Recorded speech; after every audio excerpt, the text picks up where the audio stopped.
Friedrich Nietzsche nació en Reucken, Sajonia, en 1844. Su filosofía fue una afirmación inmanente de la vida, aun en lo más pequeño e insignificante. Un decirle sí a todo, incluso aquello que nos destruye.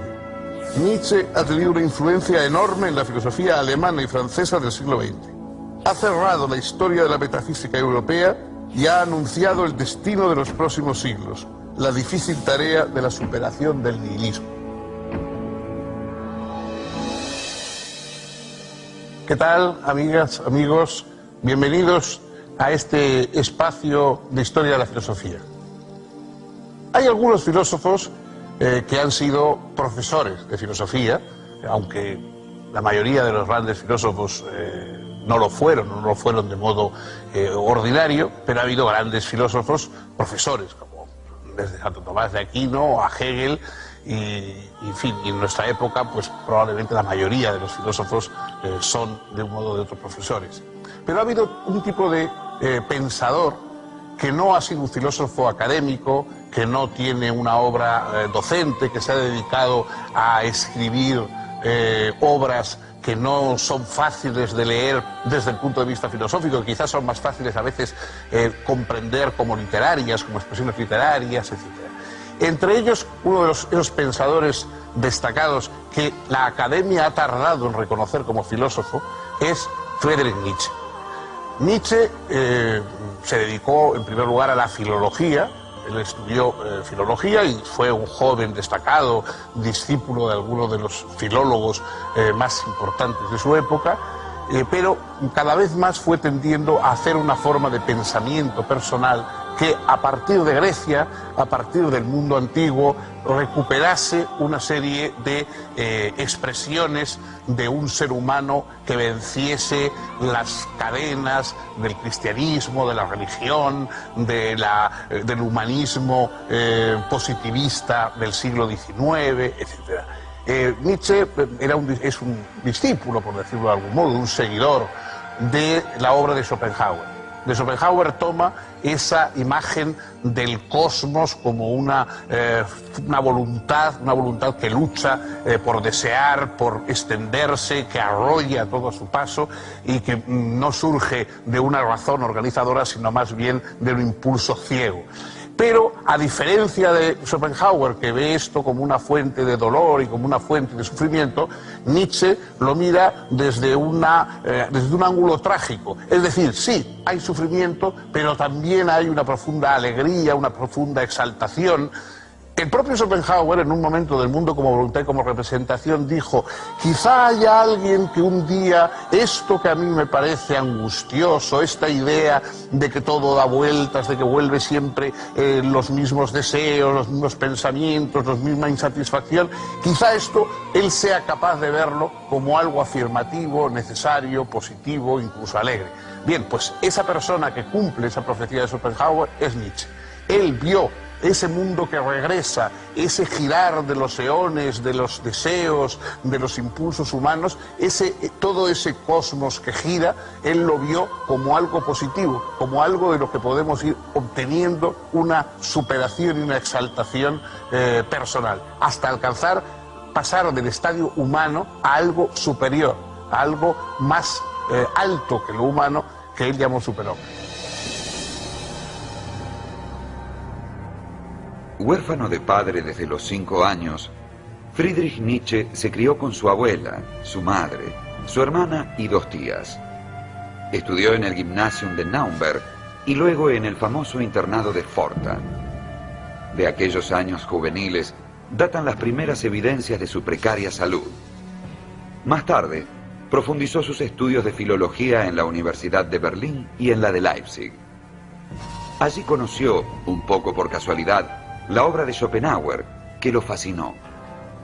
En 1869 fue nombrado profesor de filología clásica en la Universidad de Basilea.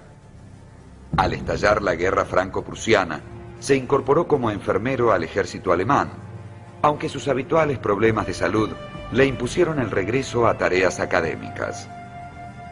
En Basilea conoció al compositor Richard Wagner, que ejerció una enorme influencia sobre él.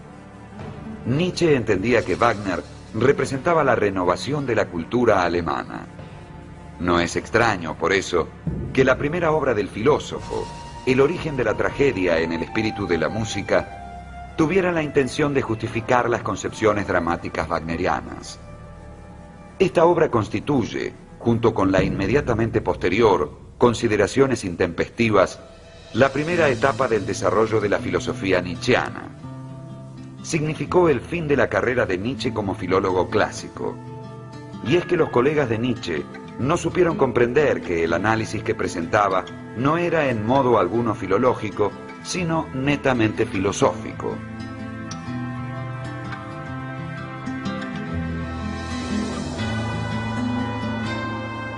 En El origen de la tragedia, Nietzsche presenta la tensión entre un principio apolíneo, que rige las formas, la apariencia, la claridad, y un principio dionisíaco, que expresa el verdadero fondo de la realidad, la exaltación de las pasiones, la embriaguez, la vida misma. Así, en la tragedia, el artista proporciona un consuelo, mediante bellas formas, frente a lo puramente dionisíaco, amenazante y disolvente. Pero la tragedia entra en crisis en el siglo V a.C., según Nietzsche, en virtud del optimismo racionalista, representado por Sócrates y Eurípides. Entre 1873 y 1876, Nietzsche publicó 4 artículos que luego reunió y publicó bajo el título de Consideraciones intempestivas. Realiza allí una radical crítica de la cultura, la cual resulta tildada de estéril. En 1878 aparece Humano, demasiado humano, que abre la segunda etapa del pensamiento nietzscheano, en la que él se aparta de sus influencias y adopta una postura de rechazo de muchas de sus anteriores opiniones. En esta época abandonó la docencia universitaria y conoció a Lou Andreas von Salomé, que fue el gran amor de su vida. Junto con un amigo común, el poeta Paul Rée, decidieron vivir juntos en una especie de comunidad que resultó bastante escandalosa en esos tiempos.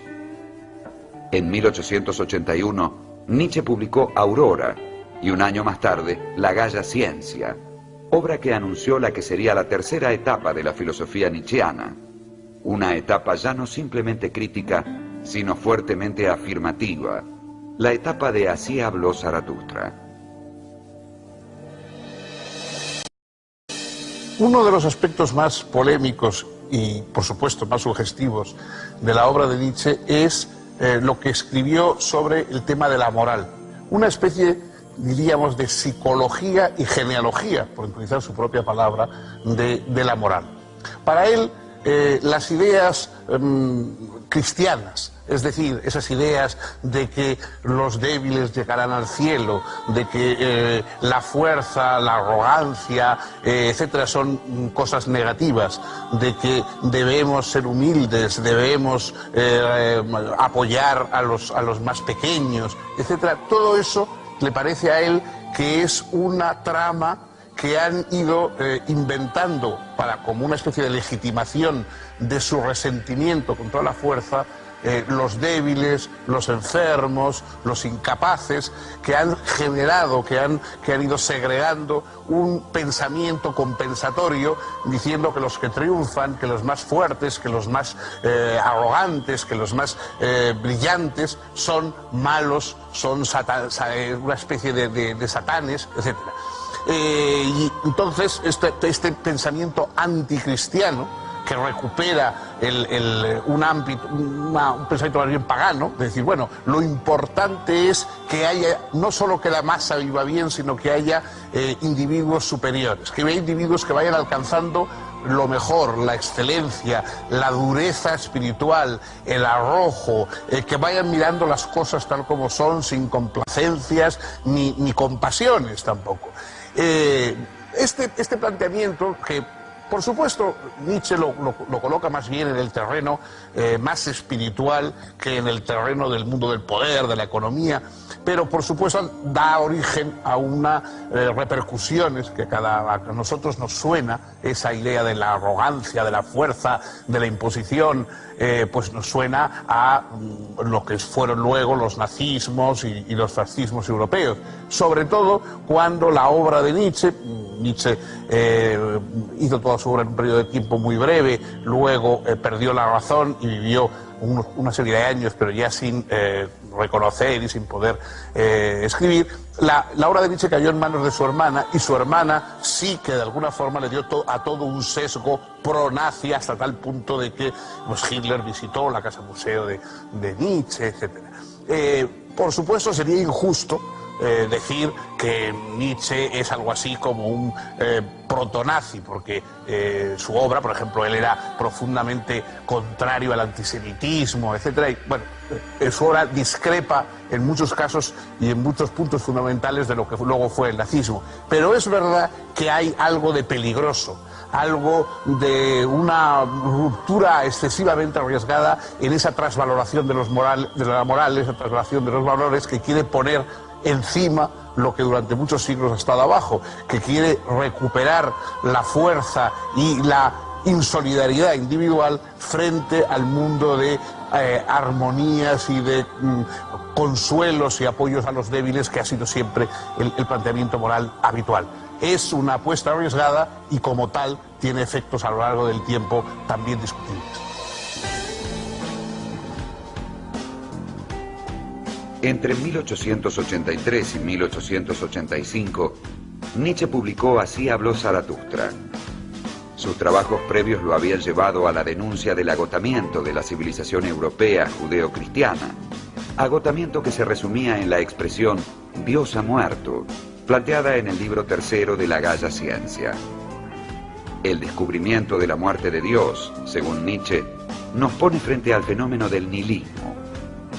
Pero ahora se plantea que esa muerte de Dios es también la más asombrosa posibilidad de crear, más allá de todo límite, en la apertura de un horizonte infinito. En Así habló Zaratustra aparecen por eso los temas característicos de la tercera etapa del pensamiento de Nietzsche: la voluntad de poder, el superhombre y el eterno retorno de lo mismo. Al hablar de voluntad de poder, Nietzsche señala que no debe pensársela como un trasmundo, al estilo de la voluntad de Schopenhauer, sino de una multiplicidad de puntuaciones dinámicas que constituyen todo. Representa el enigma de las pulsiones y expresa una afirmación radical de la vida, la misma afirmación de la vida, pese a todo, que aparece en la figura del superhombre y en la doctrina del eterno retorno. Prácticamente toda la obra de Nietzsche está formada por pequeños fragmentos. No sé si la palabra aforismos es la adecuada, son más bien trozos breves que van desde una línea hasta una página, en la cual toma un aspecto, toma una perspectiva de un suceso, de una observación psicológica, de un momento histórico, de un personaje, y con mucha fuerza, a veces con una ironía feroz, le da 4 o 5 vueltas y lo deja ahí para que el lector se quede impactado por ese meteorito, digamos, intelectual que cae sobre él. Probablemente esta forma de escribir tiene también algo que ver con las propias condiciones físicas de Nietzsche. Nietzsche pasó gran parte de su vida enfermo, vagando por Europa en búsqueda de un clima adecuado, allí en la Alta Engadina, buscando el aire puro, buscando también las temperaturas suaves en Italia. Y él tenía muy mal la vista, aparte de otros problemas físicos, y entonces escribir durante mucho tiempo le causaba tremendos dolores de cabeza. Por lo tanto, quizá los aforismos sean la medida de lo que él podía realizar de un solo golpe, ¿no? Un trabajo de horas más continuado hubiera sido imposible fisiológicamente, digamos, para él. En uno de esos aforismos, de los más conocidos, esa especie de fragmentos, digamos, se titula Dios se ha muerto, y entonces cuenta que hay una especie de ermitaño que va con con un candil paseando entre los hombres y diciendo Dios se ha muerto, nadie se da cuenta que Dios ha muerto, nadie le da importancia. Y bueno, todo el mundo ríe, todo el mundo le pregunta, pero estaba enfermo, pero tal. Bueno, y sin embargo, dice, al final dice, bueno, Dios ha muerto y ellos no se dan cuenta de que de alguna manera todo ha cambiado, de que ellos también, de que mucho de lo que había en ellos también ha muerto porque ha muerto la divinidad. ¿Qué divinidad es esa que ha muerto? Esa frase de Dios ha muerto que no se convierte en tan tópica, digamos, en nuestra modernidad. Ha muerto el Dios del sentido global del universo, el Dios de una verdad única, el Dios que daba de alguna manera, que sostenía y justificaba la tranquilidad intelectual de los seres humanos. La ciencia, el conocimiento, todo se basaba, aunque no fueran las personas religiosas, pero todas las basaban en una especie de gran idea de sentido, de verdad, de coherencia, que era lo que se llamaba la divinidad. Entonces dice, eso ha acabado, eso ha muerto. Estamos a las puertas de un siglo XX que él, de alguna manera, previó. Eso se ha hundido y ahora cada ser humano va a tener que sostener por sí mismo el sentido del mundo, el sentido del discurso. Ya no vamos a poder enchufarnos, digamos, a algún gran sentido cósmico, sino que vamos a tener que sostenerlo por nosotros mismos. De ahí la importancia de alcanzar esa especie de madurez superior intelectual que él llamó, con palabra equívoca, superhombre. La cuarta etapa del pensamiento de Nietzsche vuelve al planteo crítico. Comprende más allá del bien y del mal, la genealogía de la moral, el anticristo, el crepúsculo de los ídolos, el caso Wagner y su autobiografía Esse Homo. En 1889 Nietzsche sufrió un colapso, aparentemente debido a una sífilis, y debió ser internado con daño cerebral irreversible y parálisis general progresiva. Luego fue llevado a casa de su madre, donde fue cuidado por ella y por su hermana Elizabeth hasta su muerte en 1900.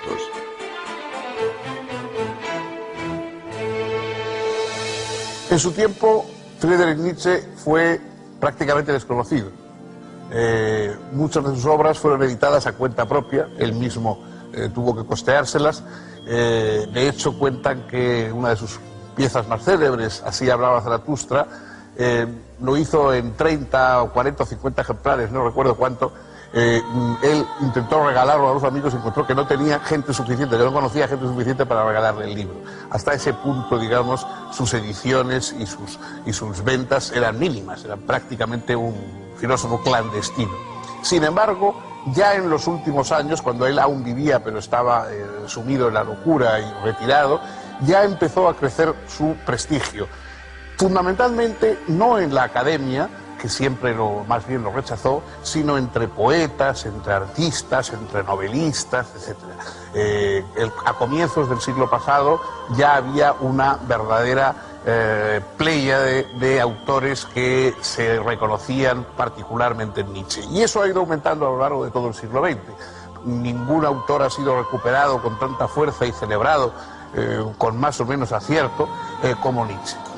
Sobre todo su propia doctrina de la verdad, esa doctrina que de alguna manera acaba con la verdad con mayúscula y dice que no, en el mundo no hay hechos en el sentido veritativo del término, sino interpretaciones, que por lo tanto la verdad es algo que viene desde la perspectiva que cada cual utiliza y que es nuestro ángulo de perspectiva y nuestra capacidad de sostener nuestras ideas lo que va a convertir en verdad una perspectiva u otra. Bueno, esa teoría perspectivista de la verdad, exagerada yo creo y llevada, digamos, a unas consecuencias a mí me parece que inadmisibles, es el legado de Nietzsche a la posmodernidad. Toda la posmodernidad surge de ese planteamiento nietzscheano. En general, su forma tumultuosa de pensar, la propia relación polémica con el nazismo, las interpretaciones múltiples de su obra, porque en los libros de Nietzsche se encuentran afirmaciones y sus contrarias casi, digamos, en páginas sucesivas. Los esfuerzos que se han hecho por convertirle en un pensador conveniente, políticamente correcto, el desbordamiento que supone sus libros respecto a cualquier forma de sentido común, digamos, filosófico, todo eso hace de él un pensador enormemente estimulante y también, por qué no decirlo, peligroso. Y esto es todo por hoy. El próximo día, otro filósofo, otra perspectiva y esperemos que la misma compañía de ustedes.